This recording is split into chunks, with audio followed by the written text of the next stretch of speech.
Isa na naman pong nakakagulat na balita ang yumanig sa buong mundo ng crypto. Sa loob lamang po ng 24 oras ay bumagsak po ng 4.5% ang kabuuang crypto market dahil po sa isang serye ng tariff letters mula kay US President Donald Trump. Oo, tama po ang narinig ninyo. Isang hakbang sa politika ang nagpayanig sa presyo ni Bitcoin, Ethereum, pati na rin ang stocks ng mga crypto-related companies tulad po ng MicroStrategy at Robinhood. Ngayon ay pag-usapan po natin ang buong detalye ng balitang ito. Ano po ang koneksyon ng mga tariff letters sa pagbagsak ng crypto market? Sino ang mga apektado? At higit po sa lahat ay ano po ang epekto nito para sa atin bilang mga Pinoy crypto traders at investors? Pero bago po tayo magpatuloy, ay pakibasa na lamang po muna ang disclaimer dito sa ibaba ng ating screen. Ayan po siya. Ang kasalukuyang US President na si Donald Trump. Simulan po natin sa kung ano po ba ang laman ng tariff letter ni Pangulong Trump. Nito pong July 7 ay naglabas po si Pangulong Trump ng tariff letters para sa 14 na mga bansa or 14 countries. Ang unang pinadalhan po niya ay sina South Korea at saka Japan. Pagkatapos nito ay sunod-sunod na rin ang natanggap ng iba pang mga bansa tulad po ni Tunisia, Kazakhstan, Serbia, Bosnia, Myanmar, Laos, Bangladesh, Malaysia, Cambodia, Thailand, Indonesia at saka South Africa. Yan. Bakit kayo walang Philippines dito?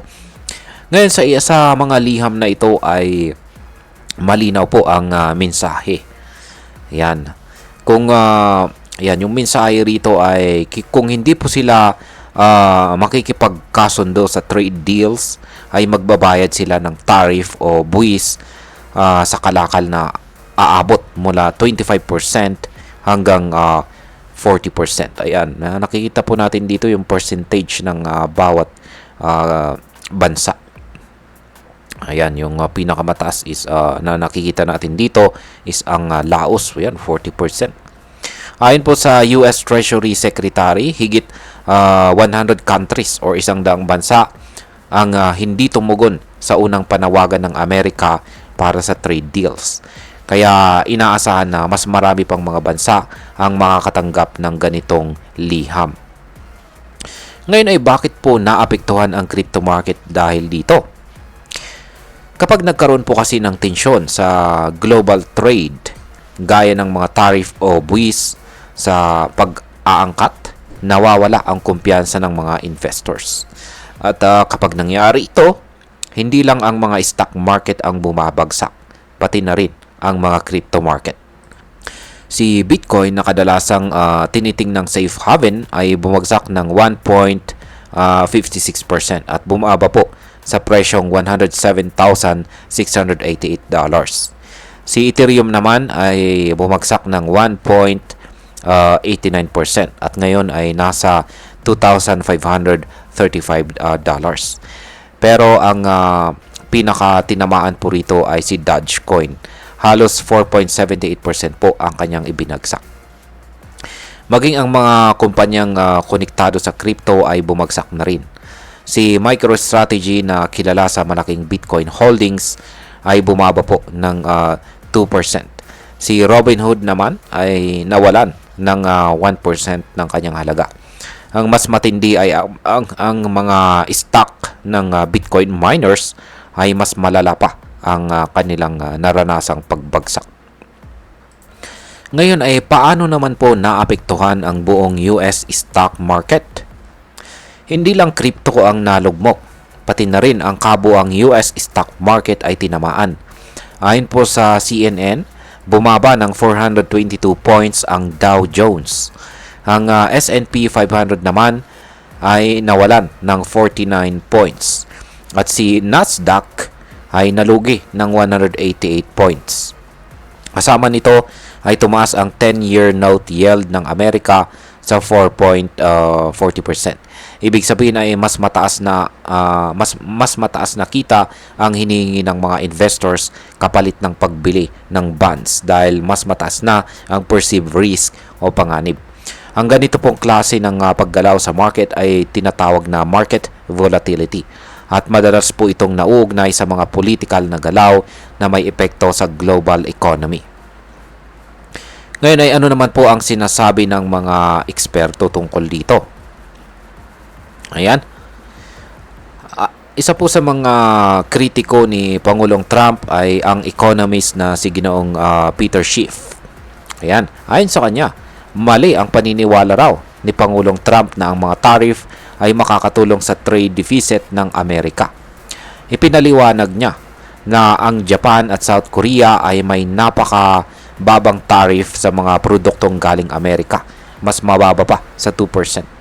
Ang problema ayon po kay Ginoong Schiff ay hindi sa buwis, kundi sa mismong demand. Mas marami daw ang gustong bilhin ng mga Amerikano mula sa South Korea at Japan kaysa sa gustong bilhin ng dalawang bansang ito mula sa Amerika. Kaya kahit magpataw pa ng 25% na buwis si Pangulong Trump, hindi pa rin ito masusolusyonan ang problema.